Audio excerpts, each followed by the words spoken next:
Hello friends, हमारे YouTube channel technical भरतवामे में आपका स्वागत है। तो आज हम आपके लिए लेके आए हैं गोंड जनजाति। गोंड जनजाति मध्य प्रदेश की एक प्रमुख जनजाति है। यह जनसंख्या की दृष्टि से भारत की सबसे बड़ी तथा मध्य प्रदेश की दूसरी सबसे बड़ी जनजाति है। यह जनजाति मध्य प्रदेश के सभी जिलों में फैली हुई है, यानी कि मध्य प्रदेश में यह सबसे ज़्यादा है, अधिक जनसंख्या में भी है। ठीक है, और मध्य प्रदेश सभी जिलों में फैली हुई है, लेकिन नर्मदा के दोनों छोरों जैसे विंध्य हो गया और सतपुड़ा जो पहाड़ियाँ हैं उनके क्षेत्र में अधिक निवास करती है। इनमें अपन ज़िले देखें तो बैतूल जिला, छिंदवाड़ा जिला, होशंगाबाद जिला, बालाघाट जिला, मंडला जिला और शहडोल जिले में अधिक फैली हुई है गोंड जनजाति। ठीक है, इसकी उत्पत्ति की बात करें तो गोंड जनजाति की उत्पत्ति प्रसिद्ध नृतत्व शास्त्री हिस्लॉप के अनुसार गोंड शब्द की उत्पत्ति तेलुगु भाषा के कोड शब्द से हुई है।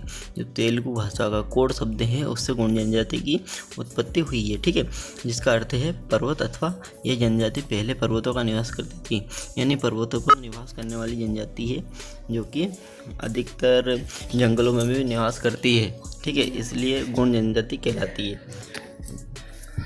कुछ लोक कथाओं में गोंडों की उत्पत्ति बूढ़ादेव अर्थात महादेव से हुई बताई जाती है।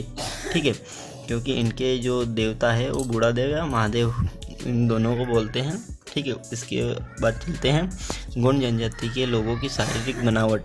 इनकी बनावट देखेंगे, इस जनजाति में स्त्रियों का कद पुरुषों की अपेक्षाकृत छोटा होता है, यानी पुरुषों का बड़ा कद होता है और स्त्रियों का कद छोटा होता है। ठीक है, इनकी त्वचा का रंग काला, केश काले तथा खड़े होने वाले नासिका, भारी व बड़ी गोलाकार सिर, यानी इनका जो सिर होता है वो बड़ा होता है, वो छोटे होठ होते हैं, सुगठित शरीर तथा मुंह चौड़ा होता है। ठीक है, जो मुंह होता है इनका चौड़ा होता है। इनके चेहरे पर बाल कम आते ही कम है। पुरुष दाढ़ी मूंछ नहीं रखते हैं। ठीक है, इसके बाद स्त्री और पुरुष दोनों शरीर सुगठित होता है। ये अत्यधिक परिश्रमी होते हैं, यानी मेहनती लोग होते हैं जो कि जंगलों में अधिकतर निवास करते हैं और वहाँ पर मजदूरी करके ही अपना गुजारा करते हैं। ठीक है, और उसके बाद गोंड जनजाति के संबंध में अन्य तथ्य पर देखते हैं तो मध्य प्रदेश गोंड जनजाति व्यवसाय के आधार पर कई उपजातियों में विभाजित है, जैसे लोहे का काम करने वाला वर्ग, ठीक है, अगरिया हो गया, मंदिर में पूजा पाठ करने वाले प्रधान तथा पंडिताई या तांत्रिक क्रिया करने वाले ओझा कहे जाते हैं।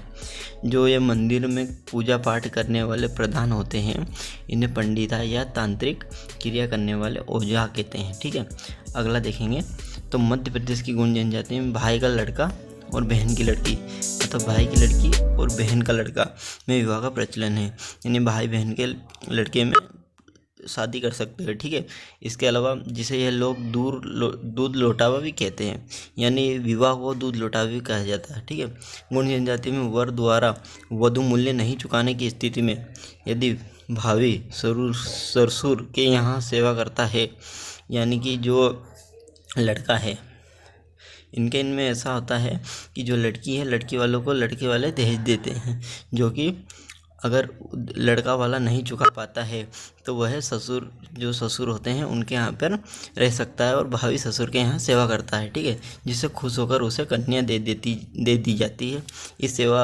इसे सेवा विवाह कहा जाता है तथा वह व्यक्ति लामानाय कहलाता है।